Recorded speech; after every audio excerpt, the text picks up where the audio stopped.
Assalamualaikum warahmatullahi wabarakatuh.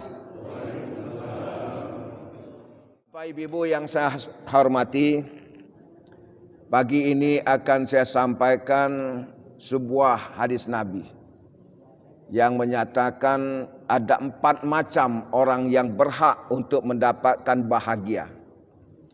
Ada 4 macam orang yang berhak untuk mendapatkan keberuntungan. Arba'u min sa'adatil mar'i. Ada 4 macam orang yang berhak untuk mendapatkan bahagia. Yang pertama, darun wasi'un. Punya rumah yang luas, rumah yang besar. Yang kedua, misbahun mudi. Punya lampu yang bercahaya. Yang ketiga, markabun syari'. Punya kendaraan yang cepat. Yang keempat, zaujatun salihah. Punya istri yang salihah atau suami yang saleh. 4 macam ini orang itu bahagia. Pertama, punya rumah yang besar, rumah yang luas. Bahagia tak itu? Bahagia. Di samping rumah yang luas, terang dengan sinar listrik, lampu yang bercahaya. Rumah besar, terang sinar lampu. Yang ketiga, markabun syari', punya kendaraan yang cepat. Rumah besar, terang sinar lampu, ada kendaraan. Yang keempat, zaujatun salihah, punya istri yang salihah, suami yang saleh. Apabila kata Nabi punya 4 macam ini, itulah orang yang berhak untuk mendapatkan bahagia. Yang pertama, darun wasi'un. Rumah yang luas. Apa maksud rumah yang luas? Maksudnya rumah yang luas itu adalah orang yang sabar. Orang yang lapang dada. Orang yang tidak mudah putus asa. Itu yang pertama. Darun wasi'an. Punya dadah yang luas. Tidak mudah berputus asa.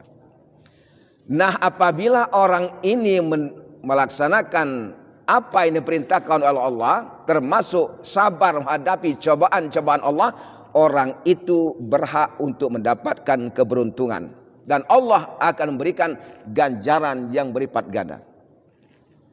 Bapak-bapak, ibu-ibu yang saya hormati. Satu contoh. Orang yang sangat sabar. Kita ngambil contoh Nabi Muhammad SAW. Sebelum Nabi hijrah ke Yasrib. Dulu namanya Yasrib, bukan Madinah. Yasrib. Nabi hijrah ke Taif. Tujuannya minta bantuan dengan suku Sakif. Begitu masuk kota Taif, jangankan disambut oleh penduduk Taif, bahkan Nabi Muhammad dicaci maki, dilempar oleh pemuda-pemuda pada waktu itu. Nabi Muhammad cedera, tersandar di balik gunung. Waktu tersandar di balik gunung, ada suara memanggil dari atas. Ya Muhammad. Nabi Muhammad lihat ke atas. Dia lihatnya Jibril yang asli datang. Penuh angkasa. Di atas Muhammad bentuk Jibril yang asli. Mau nolong Nabi Muhammad dalam kepungan musuh. Tersandar di balik gunung. Apa kata Jibril? Kata Jibril, ya Muhammad, kau sudah cedera. Ya Muhammad, izinkan saya untuk menghempaskan gunung ini kepada penduduk kota Taif. Agar orang Taif mati semua. Apa jawab Nabi? Badan sudah cedera. Dalam kepungan musuh. Datang Jibril mau bantu. Bukan jenderal, Jibril. Kata Muhammad, jangan Jibril, jangan. Kalau penduduk kota Taif sudah mati semua, apalagi tugas saya? Saya ini diutus menjadi rasul li utammima makarimal akhlak, untuk menyempurnakan akhlak manusia. Kalau manusia sudah mati semua, apalagi tugas saya? Ini sabar. Sabar. Yang kedua, Jibril berkata, kalau begitu ya Muhammad, coba berdoa pada Allah. Nabi Muhammad berdoa, Allahumma hdi qaumi fa innahum la ya'lamun. Ya Allah, ya Tuhanku, berilah petunjuk pada kaumku, kerana mereka tidak tahu siapa aku dan apa yang aku sampaikan, mereka tidak tahu. Akhirnya penduduk Taif tahu bahawa Muhammad Rasulullah, yang disampaikan adalah agama Allah, berangsur-angsur masuk agama Islam berkat kesabaran Nabi Muhammad sallallahu alaihi wasallam. Sabar. Nah, kalau kita kira-kira datang Jibril itu umpama pengurus masjid kalau tidak sabar meletak ke jabatan. Sabar. Saya ini pengalaman pengurus masjid. Ada Abu Bakar, ada Abu Jahal yang di belakang. Sabar-sabar, hilang sabar, timur.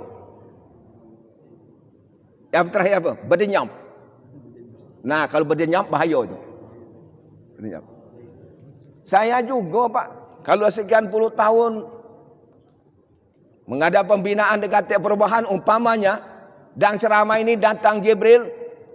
Kata Jibril, hai Muhammad, hai Zakaria, berhentilah dakwah itu. Izinkan saya ngempaskan masjid Nur Huda ini agar orang dalam masjid mati semua. Apa jawab saya? Empas kalah. Mati dem. Bukan mati dem asal tom. Itu istilah Pak Haji Ismail itu. Nabi tidak, jangan Jibril, kalau manusia sudah mati semua, apalagi tugas saya. Keberhasilan Nabi Muhammad modalnya apa modalnya? Iman, sabar. Iman, sabar modalnya. Karena iman, karena kesabaran, Nabi Muhammad berhasil menyampaikan misinya, berdakwah, menegakkan kalimat Allah Subhanahu wa taala. Bapak-bapak, ibu-ibu yang saya hormati, memang kita hidup dunia ini pasti mendapat cobaan. Pasti mendapat ujian dari Allah. Siapa yang berhasil menghadapi cobaan? Siapa yang lolos menghadapi ujian Allah? Persiapan sebelum datang cobaan Allah. Kita siapkan diri untuk menghadapi cobaan ujian dari Allah. Sama dengan pendidikan.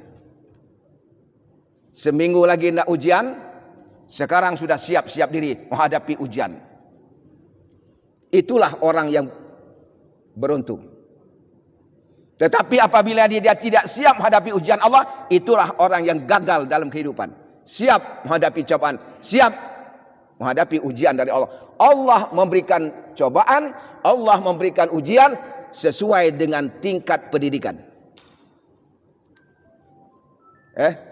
Kalau kelas rendah, rendah cobaannya. Kalau kelas tinggi, tinggi cobaannya. Di dalam Al-Quran, Allah Subhanahu wa taala menyatakan dalam surah Al-Baqarah ayat 155. وَلَنَبْلُوَنَّكُمْ بِشَيْءٍ مِّنَ الْخَوْفِ وَالْجُوعِ وَنَقْصٍ مِّنَ الْأَمْوَالِ وَالْأَنفُسِ وَالثَّمَرَاتِ وَبَشِّرِ الصَّابِرِينَ الَّذِينَ إِذَا أَصَابَتْهُم مُّصِيبَةٌ قالوا إنا لله وإنا إليه راجعون walanabluwannakum, dan pasti kata Allah kami uji kamu. Pasti. Di situ ada lam qasam, walanabluwannakum, dan pasti kami uji kamu. Siapa yang diuji? Di awal ayat ini Ya ayyuhalladzina amanu ista'inu bis sabri was salah.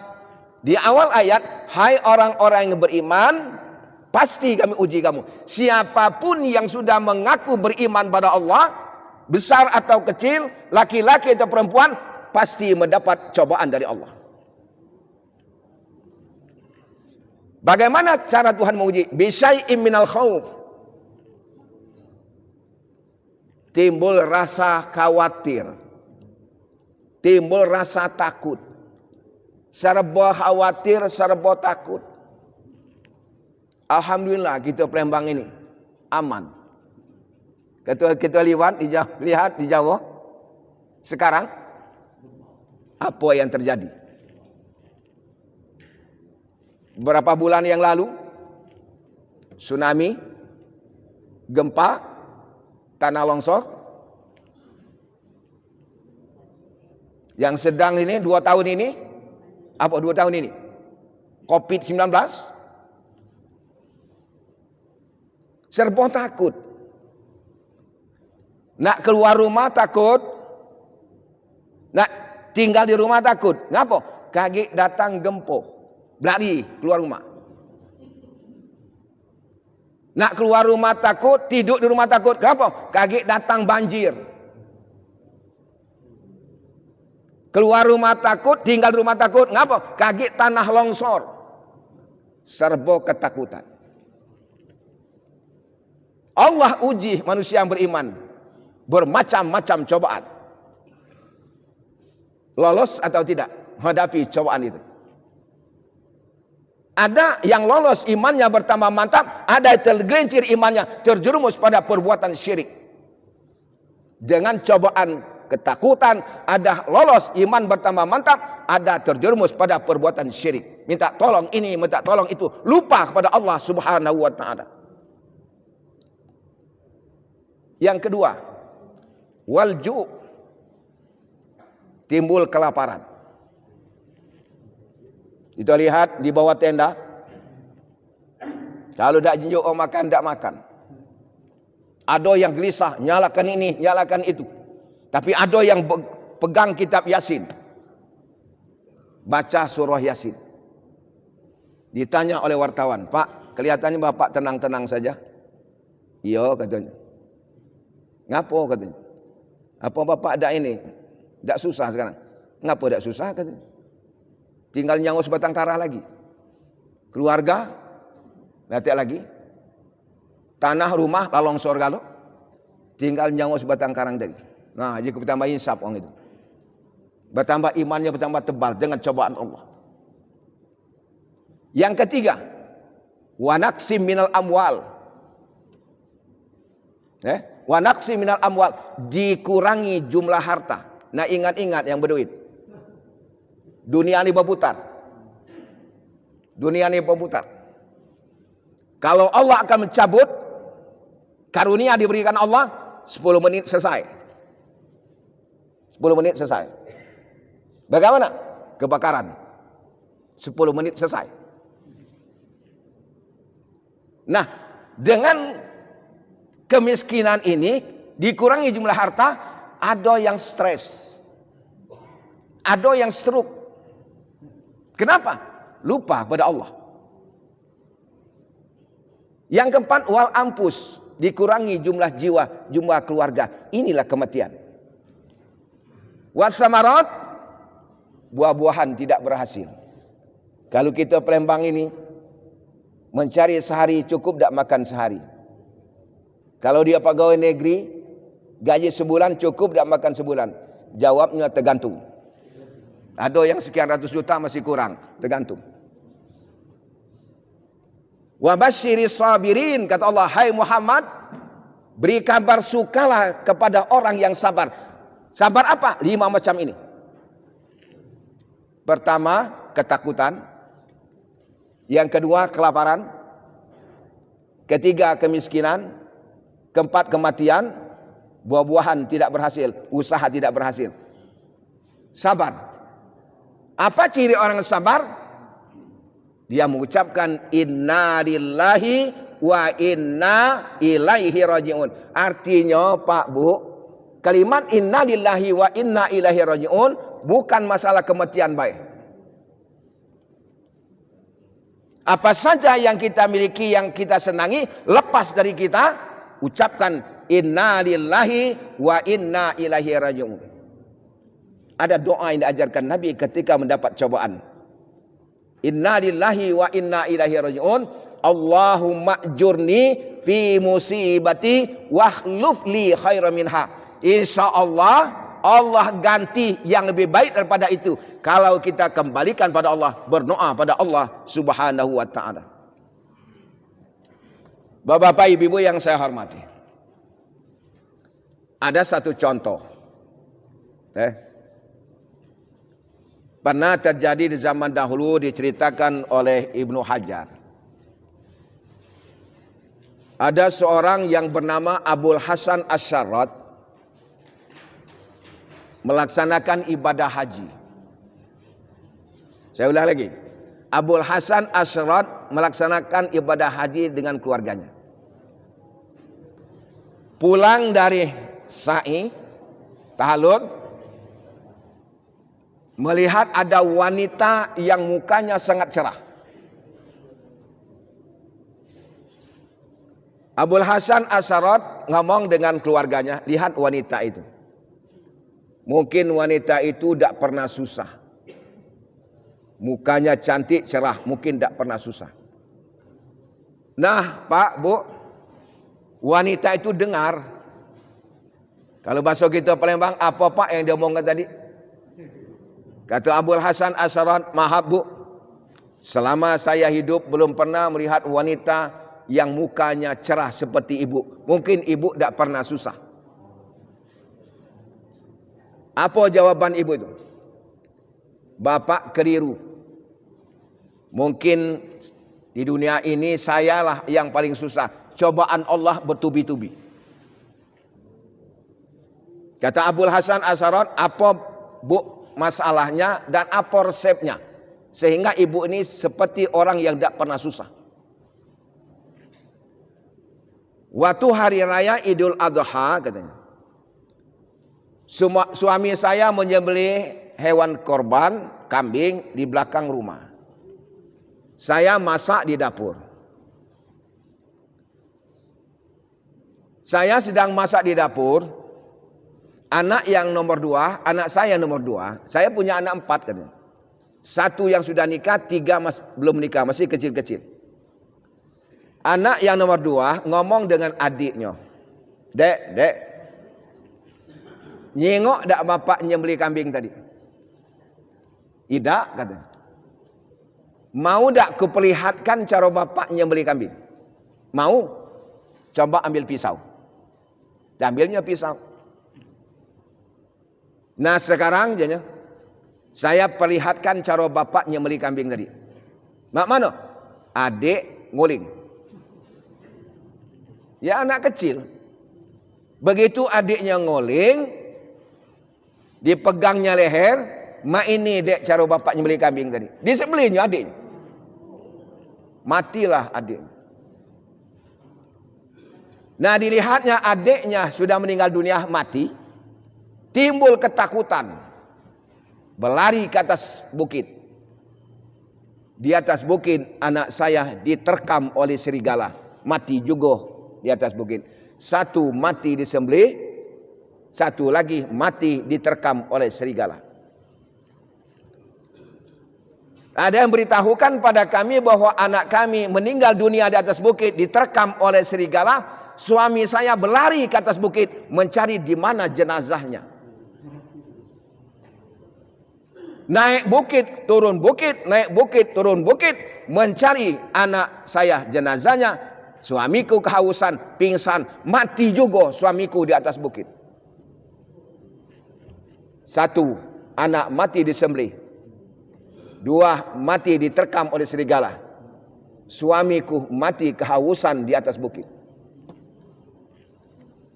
Ada yang beritahukan pada saya bahwa suami saya juga meninggal dunia di atas bukit. Saya berlari ke atas bukit mencari di mana suami saya jenazahnya. Meninggalkan anak yang kecil masih merangkak. Saya berlari ke atas bukit, anak yang merangkak itu dalam rumah, menarik kuali yang sedang dijerang di atas api, air yang sedang mendidih, tertumpah pada badannya, terkulupaslah seluruh dagingnya, mati juga anak. Satu mati disembelih anak, satu mati terkam serigala, suamiku mati kehausan, anak yang sedang merangkak yang masih kecil mati tertumpah air yang panas. Terima kasih. Nah, anakku yang sudah nikah katanya tahu kabar adik-adiknya meninggal dunia, bapaknya meninggal dunia, pingsan, mati juga anakku. Bapak keliru mengatakan saya tidak pernah susah. Diam Abul Hasan Asy'arot. Lalu Abul Hasan Asy'arot tanya, apa bu resepnya? Walaupun cobaan Allah bertubi-tubi, kelihatan ibu ini tidak pernah susah. Sulit membedakan katanya antara mengeluh dengan sabar. Sulit membedakan mengeluh dengan sabar. Saya tidak mengeluh, saya sabar. Apa ciri orang yang sabar? Istirja. Apa istirja itu? Mengucapkan inna lillah wa inna ilaihi raji'un. Itulah resepnya. Kembalikan pada Allah. Kita ini milik Allah, Pak, Bu. Apa yang kita miliki milik Allah, sewaktu-waktu akan ditarik oleh Allah, kita ucapkan inna lillah wa inna ilaihi raji'un. Langsung berdoa. Doa ini diajarkan oleh Rasulullah kepada Ummu Salamah. Ummu Salamah ini, Bu, wanita yang sangat menderita pada waktu itu. Kenapa? Karena suaminya meninggal dunia, mengurus anak yang masih kecil-kecil. Bertemu dengan Rasulullah, diajar oleh Rasulullah doa, diamalkan oleh Ummu Salamah, akhirnya terkenal Ummu Salamah wanita yang bahagia. Berdoa, Allahumma ajurni fi musibati wahlub li khairam minha. Bapak-bapak, ibu-ibu yang saya hormati, oleh karena itu kita harus sabar. Bukan masalah kematian saja, apa saja yang kita miliki lepas dari kita inna lillahi wa inna ilaihi raji'un. Apa ganjarannya? 3. Ulaika alaihim salawatum mir rabbihim wa rahmah wa ulaika humul muhtadun. Pak, Bu, kalau kita sabar terhadap ujian Allah 5 macam tadi, pertama kita akan mendapat karunia Allah dalam ayat itu. Yang kedua akan mendapat rahman Allah. Yang ketiga akan mendapat petunjuk Allah. Petunjuk ini bukan hanya menghadapi kesulitan, kesusahan itu, tetapi petunjuk agar kita selamat, bahagia dunia, bahagia akhirat. Kenapa? Karena menghadapi bencana dengan sabar, tawakal pada Allah Subhanahu wa ta'ala. Itu sabar menghadapi cobaan. Ada juga sabar ketika mendapat nikmat. Ketika mendapat nikmat, kita sabar. Ngapa itu Pak Zakaria? Ada orang tidak sabar. Ketika mendapat jabatan, sabar. Ini baru 6 bulan lah macam-macam. Tak sabar lagi. Sabar. Sabar ketika mendapat karunia Allah. Sabar ketika mendapat nikmat Allah. Sabar dalam beribadah. Sabar. Nah, kalau kita sabar, apa yang kita lakukan? Sabar terhadap nikmat Allah. Pertama, kita bersyukur terhadap Allah Subhanahu wa ta'ala. Syukur. Nah, kalau kita syukur, Pak Bu, bersyukur dengan nikmat Allah, kita akan mendapat barokah dari Allah. Barokah dari Allah. Kita selalu, ya Allah Tuhanku, berilah aku barokah. Ya Allah, berilah umurku barokah. Ya Allah, berilah hartaku barokah. Ya Allah, berilah anak-anakku barokah. Anak yang barokah. Minta barokah. Kalau orang itu bersyukur, insya Allah barokah diberikan Allah. Apa dia Pak arti barokah? Kita selalu berdoa, ya Allah berilah hartaku berkat, anakku yang barokah, umurku yang barokah. Allahumma tawil a'marana, ya Allah panjangkanlah umur kami. Allah membariklah barakah. Minta barakah. Barakah itu bahasa Arab artinya ziyadatul khair. Ziyadatul khair.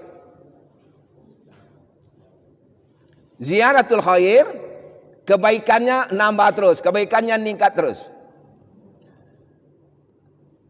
Allahumma barik lana fi umri. Ya Allah, berkatilah umur kami. Minta umur yang barokah.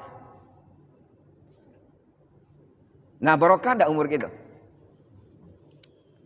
Ciri orang yang barokah umurnya, makin tua, makin panjang umur, makin baik tingkah lakunya. Barokah umur orang itu.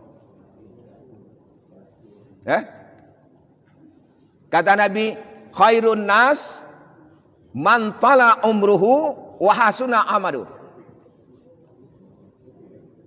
Kata Nabi, manusia yang baik tak gitu.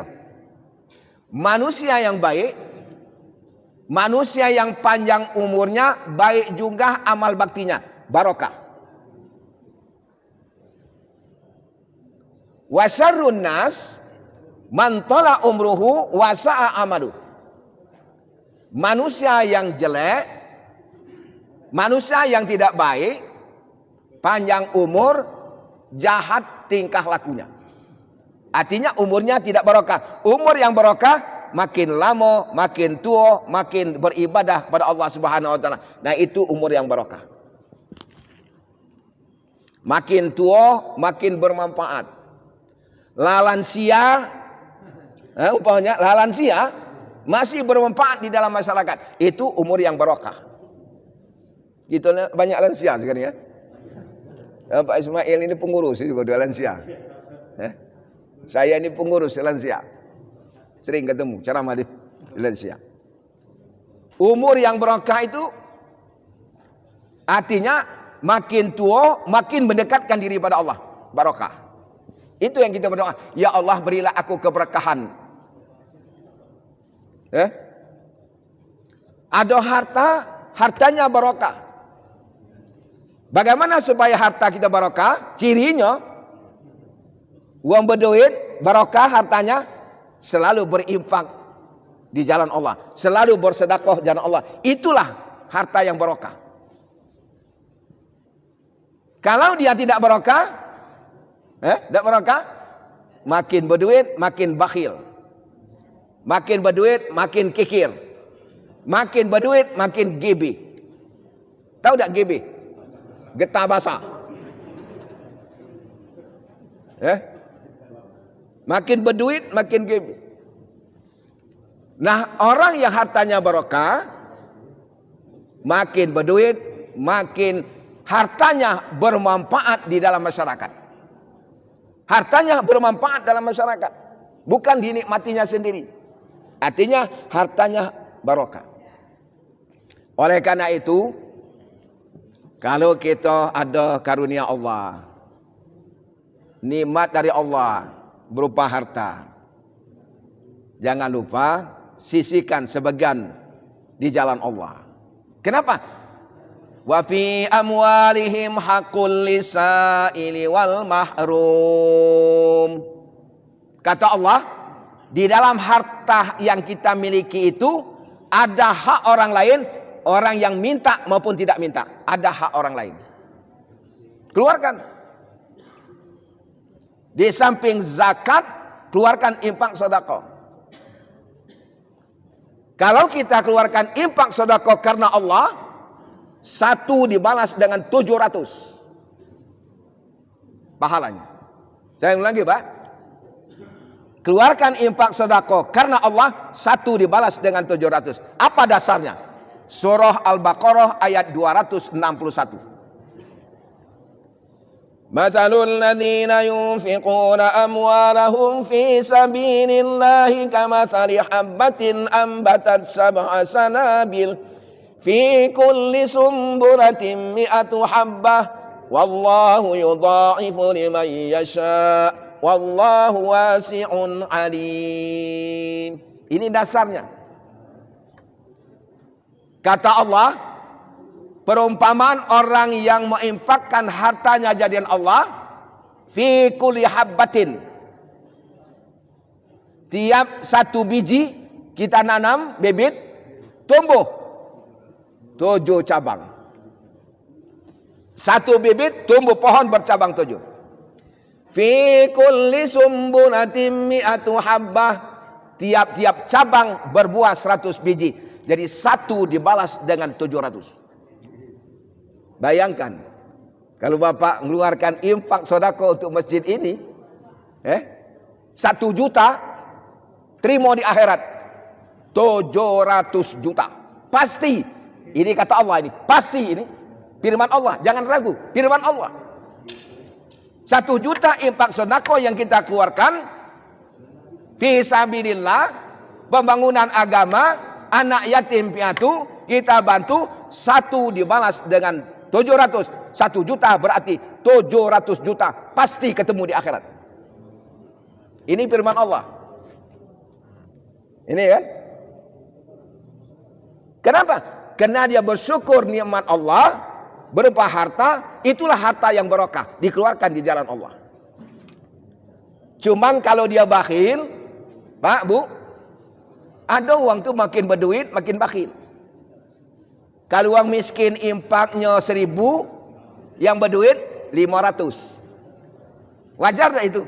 Tak wajar. Yang wajar yang berduit 1000, yang miskin 500. Ini tak impak yang berduit 500, yang miskin 1000. Terbalik. Ini ada sejarah. Sejarah. Di zaman dahulu ada ulama tabi'in. Sudah Nabi, sahabat, tabi'in. Ulama tabi'in. Ulama tabi'in ini sanjo ke rumah Ibnu Sinan. Saya ulang lagi ya. Ulama tabi'in sanjo ke rumah Ibnu Sinan. Datang ke rumah Ibnu Sinan, diajak oleh Ibnu Sinan takziah ke rumah tetangganya sebelah. Karena tetangganya dapat musibah. Pak, Bu, dari kejauhan terdengar yang dapat musibah itu nangis. Kata ulama tabi'in, siapa yang nangis itu?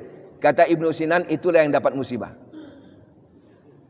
Ulama tabi'in masuk rumah, assalamualaikum. Dijawab, waalaikumsalam. Sudah dijawab, nangis dia.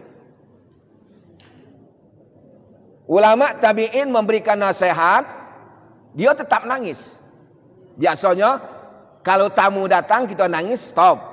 Ini ulama yang datang memberikan nasihat, bukan stop, bukan mendengarkan, nangis. Akhirnya ulama tabi'in diam. Sudah dia nangis. Yang dapat musibah tadi ngomong. Kalau bahasa kita Palembang, terima kasih Pak Kiai memberikan nasihat. Nasihat Pak Kiai itu akulah tahu galau katanya. Kata yang nangis itu.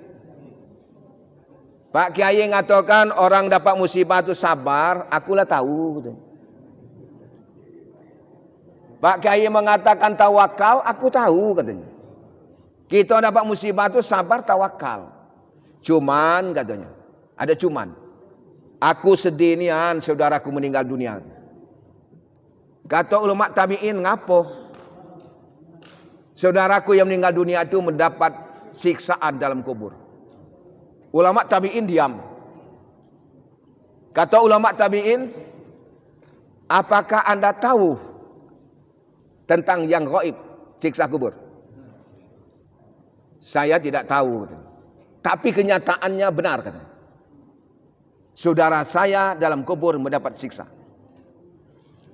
Ceritalah dia. Sudah menguburkan saudara saya katanya. Orang pada pulang semua, saya masih di pinggir kuburan. Terlintas suara. Alangkah sedihnya saya, orang sudah pulang semua, saya mendapat siksa dalam kubur. Saya ingat itu suara saudara saya dalam kubur. Saya sedang ingat-ingat, terlintas lagi suara. Alangkah sedihnya saya dalam kubur mendapat siksa. Saya bongkar Pak Kiai katanya kuburan itu. Saya bongkar. Begitu saya bongkar sampai kepada jenazahnya, saya lihat saudara saya dapat siksa. Di lehernya diikat rantai dari api. Di lehernya diikat rantai dari api. Saya tarik katanya rantai itu, tangan saya hangus. Ini bukti fakta. Ulama tabi'in diam. Lalu ulama tabi'in tanya, apalah kira-kira dosanya? Saya tidak tahu katanya. Saudara saya itu orang yang baik gitu. Dengan manusia baik, ibadahnya rajin gitu. Cuman satu yang saya tahu gitu. Apa ulama tabi'in? Selama dia hidup tidak pernah bayar zakat. Selama dia hidup tidak pernah bayar zakat. Apalagi nak infak sedekah yang wajib pun tidak dibayar. Nah, kalau dihubungkan dengan ayat surah Ali Imran ayat 180, وَلَا يَحْسَبَنَّ الَّذِينَ يَبْخَلُونَ بِمَا آتَاهُمُ اللَّهُ مِنْ فَضْلِهِ وَخَيْرًا لَهُمْ بَلْ هُوَ شَرٌّ لَهُمْ سَيُطَوَّقُونَ مَا بَخِلُوا بِهِ يَوْمَ الْقِيَامَةِ. Kalau kita hubungkan dengan ayat ini, ada benarnya itu. وَلَا يَحْسَبَنَّ الَّذِينَ, janganlah orang-orang yang bakhil mengira, orang yang bakhil kekir mengira karunia yang diberikan Allah itu bermanfaat bagi mereka, bal huwa syarrul lahum, bahkan membawa bencana bagi mereka. Sayutawwaquna ma bakhilu bihi yaumal qiyamah, nanti kata Allah, orang yang bakhil, orang yang kekir, orang yang pelit, pada hari kiamat nanti hartanya digantungkan di lehernya. Firman Allah, jangan ragu. Ali Imran 180, orang yang bakhil kekir nanti hartanya digantungkan di lehernya pada hari kiamat nanti. Oleh karena itu, mari kita selalu mensyukuri nikmat Allah. Dengan nikmat diberikan Allah, sabar, timbul syukur. Kalau dia syukur, insya Allah hartanya barokah. Orang yang syukur, insya Allah qanaah. Qanaah, apa arti qanaah Pak? Nerimu apa adanya. Makanya Nabi berpesan pada kita, jadilah kamu ziyadatul khair. Jadilah kamu fuadatul tayr. Fuadatul tayr. Jadilah kamu seperti hati burung. Ulang lagi, kata Nabi, jadilah kita ini seperti hati burung. Burung, tahu burung kan? Sekarang ada belum burung terbang? Belum. Begitu masuk maghrib, tidak ada lagi burung terbang. Jadilah kamu, kata Nabi, seperti hati burung. Qanaah. Begitu malam, tak katik pikiran dia. Besok nak makan apa, nak masak apa, makan di mana. Tak katik pikiran. Pokoknya tidur. Itu burung. Begitu malam, hinggap di dahan di pohon-pohon, tidur, kepalanya masuk di dalam sayap. Nah. Makanya kalau nak nangkap burung, datang dari depan, jangan di belakang. Apa? Begitu malam, dak katik yang terbang. Tidur. Dak katik dia berpikir besok nak makan apa, makan di mana, makan siapa, tidak. Ini kadang-kadang besok nak makan di mana, makan siapa. Burung tak pernah mikir itu. Pokoknya kapan malam tidur. Qanaah. Begitu siang, matahari terbit, terbang mencari rezeki. Kapan dia cari rezeki? Allah akan beri rezeki. Artinya orang yang qanaah itu bukan orang yang tidak bekerja, nunggu apa adanya, nunggu takdir. Dia berusaha, berikhtiar. Ketentuan di tangan Allah Subhanahu wa taala, nerimo apa adanya. Nah, kalau orang itu qanaah, menerima apa adanya, insya Allah orang itu selamat. Jangan melihat orang lain. Terima apa adanya. Itulah rezeki yang diberikan oleh Allah Subhanahu wa taala. Bapak-bapak, ibu-ibu yang saya hormati, mari. Baru satu Baru satu yang saya jelaskan, baru darun wasi'un. Rumah yang luas, orang yang sabar, orang yang lapang dada. 3 lagi belum disampaikan. Insya Allah disampaikan pada pertemuan yang akan datang. Saya kira sampai di sini saja. Insya Allah bertemu bulan 3 yang akan datang. Saya jadwalnya bulan 3 kan. Bulan 3 minggu ketiga. Jadi saya minta minggu ketiga. Sebelum ditutup, kalau ada yang mau tanya silakan.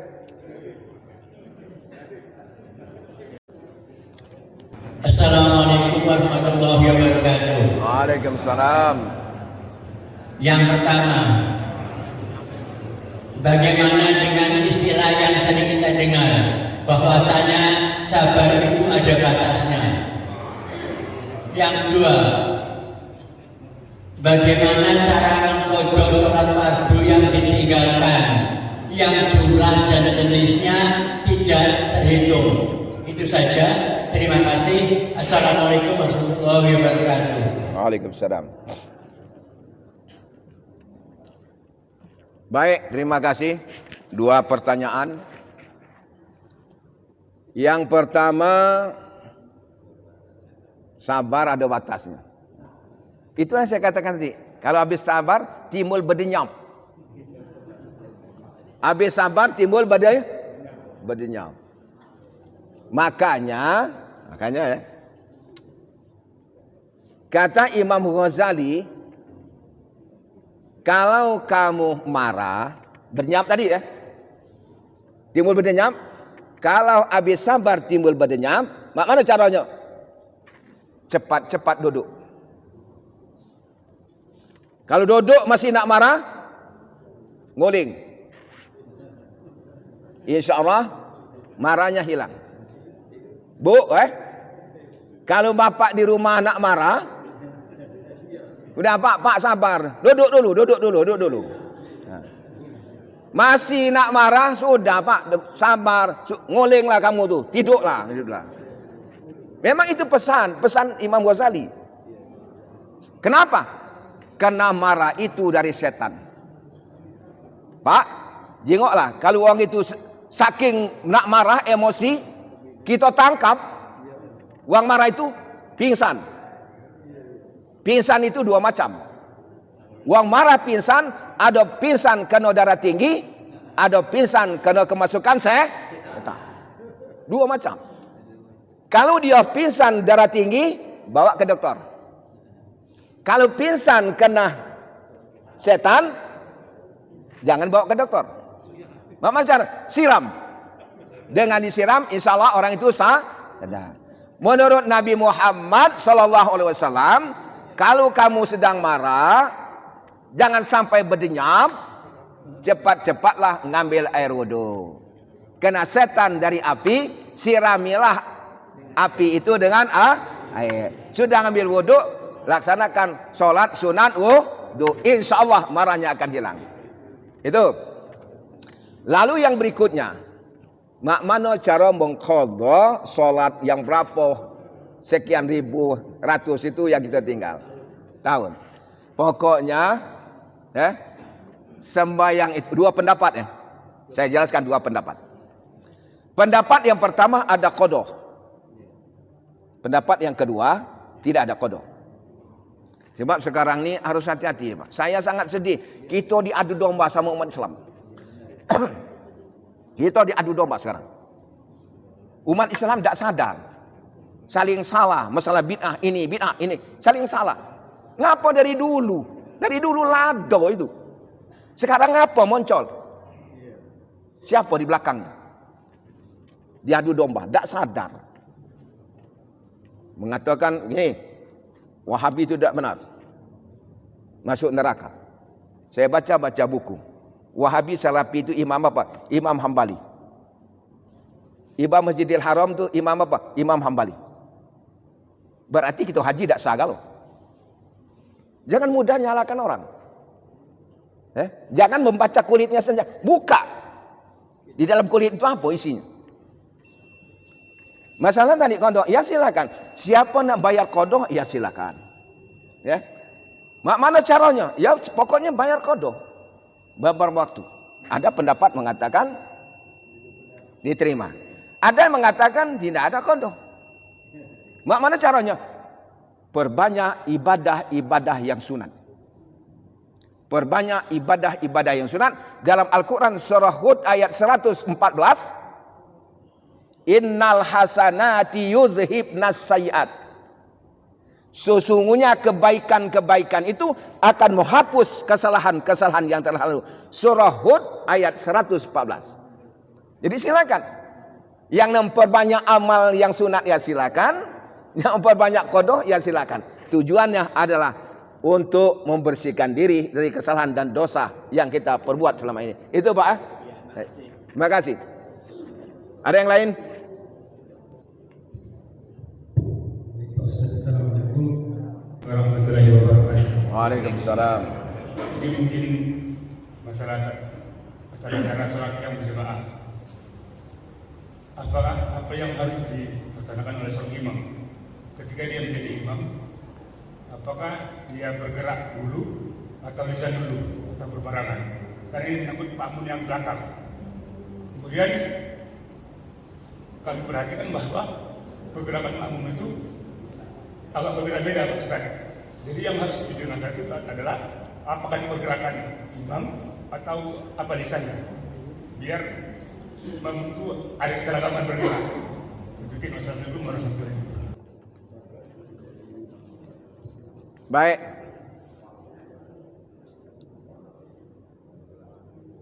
Makanya syarat jadi imam di antaranya adalah imam yang adil.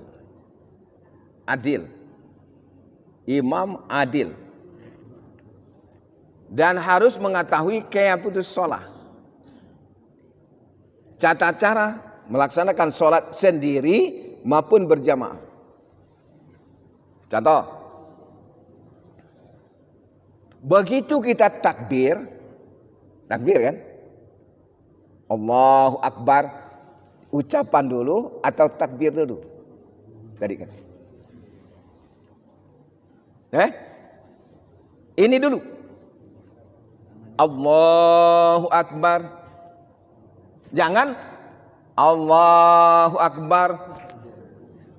Takbir dulu. Nah, kalau sholat berjamaah, nah supaya tertib, bagus pertanyaan. Idza kabbarul imam fakabbiru. Apabila imam tu sudah takbir, barulah makmum takbir. Allahu Akbar. Semua makmum bergerak. Allahu Akbar. Oi, kalau sholat itu praktik kan. Kalau imam tu ruku, idza raka'al imam farka'u. Apabila imam tu telah ruku, bukan nak ruku, lah ruku, farka'u, maka rukuklah kamu. Tak kata lagi Pak yang main ini? Kalau kita mengetahui, kata Nabi, wa idza raka'al imam farka'u. Apabila imam telah ruku, barulah kamu bergerak ruku. Wa idza sajadal imam, apabila imam telah sujud, barulah kamu sujud. Mungkin inilah kita ni tak kompak. Kenapa? Sembayangnya tidak kompak. Contoh. Assalamualaikum. Assalamualaikum warahmatullahi. Jadi kita ke kanan, orang kanan ke kiri. Akhirnya saling tahu. Itu kan? Kita ke kiri, Assalamualaikum warahmatullahi. Kawan ini ke kanan. Akhirnya saling tahu. Ada tak itu? Kenapa? Assalamualaikum warahmatullahi, kata imam. Diam dulu. Sudah selesai, dia ke kiri, semua ke kanan. Sudah ke kanan, ke kiri semua, kompak. Jadi kira tadi, perbuatan dulu baru takbir, makmum ikut bar. Allahu Akbar, semua bergerak Allahu Akbar. Allahu Akbar, farka'u, maka rukuklah kamu. Apabila imam i'tidal, sami Allahu liman hamidah, Rabbana walakal hamd. Allahu Akbar, seluruh Allahu Akbar. Kalau dipraktikkan Pak, nah hebat, mantap teman. Jangan mendahului. Nah kalau kita mendahului imam, mayusabiqul imam fi shalah ayyuhawilallahu ra'sahu ra'sah himar, kata Nabi. Siapa yang mendahului imam dalam salat, hari kiamat nanti badannya badan manusia, kepalanya kepala keldai. Orang yang berlomba mendahului imam dalam salat. Jadi tunggu dulu takbirnya. Itu Pak. Terima kasih.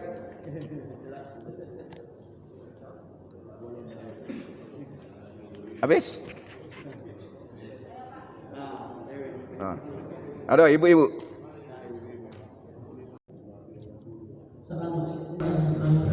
Waalaikumsalam. Begini Pak ya, kalau imam sudah membaca Fatihah, misalnya Pak ya, amin, kita itu tidak diberi jeda untuk mengulang Fatihah tadi. Jadi Bapak itu langsung misalnya membaca ayat gitu. Ya. Kita tidak diberi jeda untuk membaca Fatihahnya. Apakah itu, kalau saya jadi bingung, saya bukan Pak, saya itu konsen Pak. Kalau ada yang sudah membaca itu, saya tidak konsen apa yang akan saya baca. Jadi saya diam saja, saya tidak baca lagi Fatihah. Sahkah salat saya yang menjadi makmum? Makasih Pak. Baik. Kembali tadi kalau imam membaca Fatihah sampai ghairil maghdubi alaihim waladdallin, fa'aminu, kata Nabi, aminkanlah oleh kamu. Artinya sunat itu. Amin itu sunat. Amin itu bukan ayat, tapi hadis Nabi. Stop dulu, tomak nina. Dallin.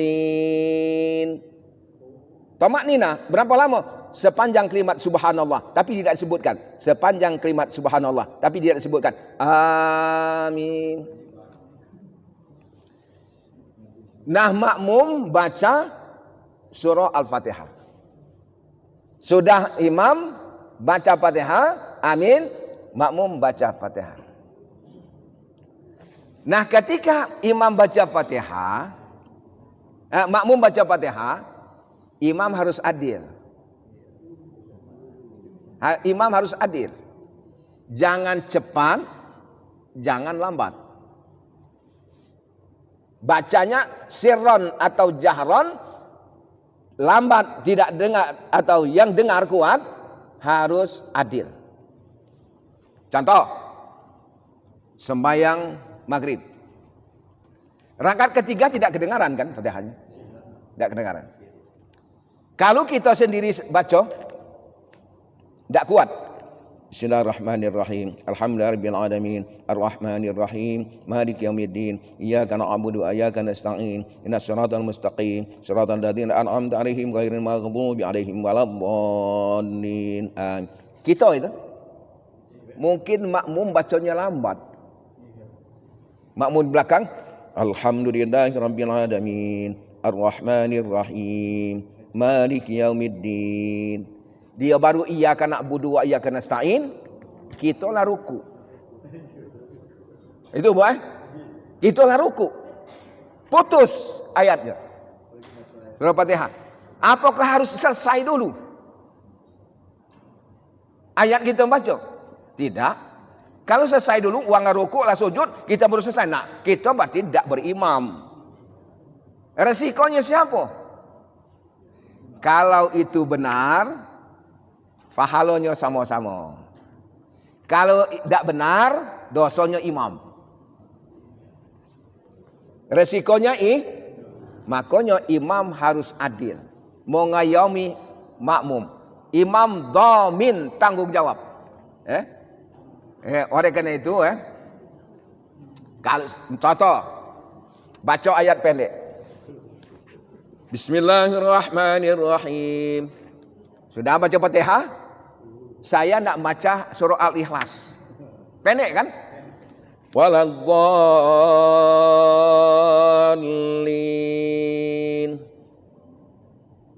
Tunggu dulu. Bismillahirrahmanirrahim. Qul huwallahu ahad, Allahu samad, lam yalid wa lam yulad wa lam yakul lahu kufuwan ahad. Allahu Akbar. Jelas makmum sudah baca Fatihah. Tapi kalau kita nak nurut kehendak kita, waladhdallin. Bismillahirrahmanirrahim. Qul huwallahu ahadun, Allahu samad, lam yalid wa lam yulad wa lam yakul lahu kufuwan ahad. Allahu Akbar. Nah, tanggunglah imam itu dosanya. Makmum ketinggalan, jelas ketinggalan makmum. Surah Fatihahnya ketinggalan. Oleh karena itu makmum adil. Jangan terlalu cepat, jangan terlalu lambat. Kalau baca ayat yang pendek, tunggu dulu. Imam yang adil. Saya kira demikian, Bu. Terima kasih. Baik, kalau tidak ada lagi, kita tutup sama-sama memanjatkan doa kehadiran Allah Subhanahu wa taala. A'udzubillahi minasyaitonirrajim. Bismillahirrahmanirrahim.